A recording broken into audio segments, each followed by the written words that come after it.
Welcome everyone, Dylan Gemelli here today with a brand new video for you. So I want to talk to you about whether or not coffee can actually increase your metabolism and help you to burn fat. Now, coffee contains caffeine, and check this out. This is the most commonly consumed psychoactive substance in the entire world. Now, caffeine is also included in the most commercial fat-burning supplements today, and for good reason, all right? It's one of the few substances known to help mobilize fats from your fat tissues and increase metabolism. Now, but does coffee actually help you to lose weight? So I'm going to take a really close look at the evidence there. Coffee contains stimulants, as we all know, all right? Many biologically active substances found in coffee beans find their way into the final drink. Now, several of them can affect metabolism. Caffeine is the main stimulant in coffee. Now, theobromine is the main stimulant in cocoa, and it's also found in smaller amounts in coffee. Now, theophylline is another stimulant found in both cocoa and coffee, and it's been used to treat asthma. And we've got chlorogenic acid, and that's one of the main biologically active compounds in coffee, and it can help actually slow the absorption of carbs. Now, the most important of these is caffeine, all right? It's very potent. It's been studied thoroughly.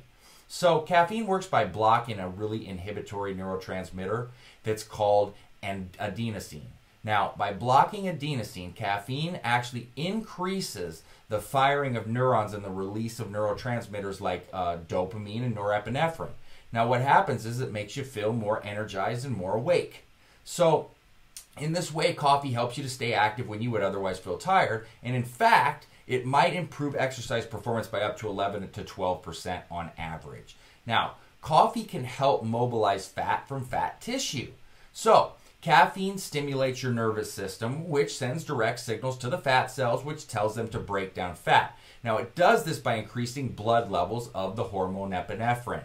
Now, epinephrine is also known as adrenaline. Now, this travels through your blood to the fat tissues, and that signals them to break down fats and to release them into your blood.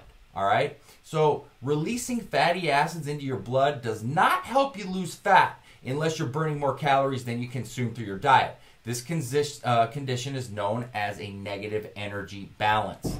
Now, you can reach a negative energy balance by either eating less or exercising more. Now, another complementary strategy is to take fat-burning supplements like caffeine. So, caffeine can also speed up your metabolism. I'm going to talk about that right now, how it increases your metabolic rate. The rate at which you burn calories at rest is called your resting metabolic rate, or RMR. Now, the higher your metabolic rate, then obviously the easier it's going to be for you to lose weight, and the more you can eat without gaining weight. So, studies show that caffeine can actually increase your resting metabolic rate by 3 to 11%, with larger doses having a greater effect, clearly. Now, most of the increase in metabolism is caused by an increase in fat burning. Now, the effect is less pronounced, though, in people that are obese, so keep that in mind. One study actually showed that caffeine increased fat burning by as much as 29% in lean people, while the increase was only about 10% in obese people. Now, it also appears to decrease with age, and it's greater in younger individuals as well, so keep that in mind. Now, let's talk about coffee and weight loss in the long term. There's one major caveat here, that people become more tolerant to the effects of caffeine over time, so you got to keep that in mind. So in the short term, caffeine can boost the metabolic rate and increase fat burning, but after a while, people are going to become more tolerant to the effects, and it doesn't really work as well, if at all.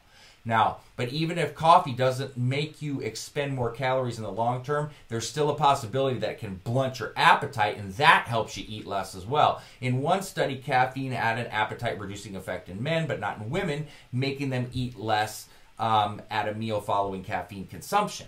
Now, another study showed no effect for men. So, circumstantial, maybe. It's really dependent here on whether or not it's going to work long-term or not. I'm going to tell you that chances are high it doesn't, even though I'm just going to... All I'm doing is giving you the studies I found. Personal experience from what I've seen over time, it doesn't continue that way, but it will help in the short term. So, bottom line here, even though caffeine can boost your metabolism in short terms, the effect is diminished in long-term coffee drinks due to tolerance levels being built.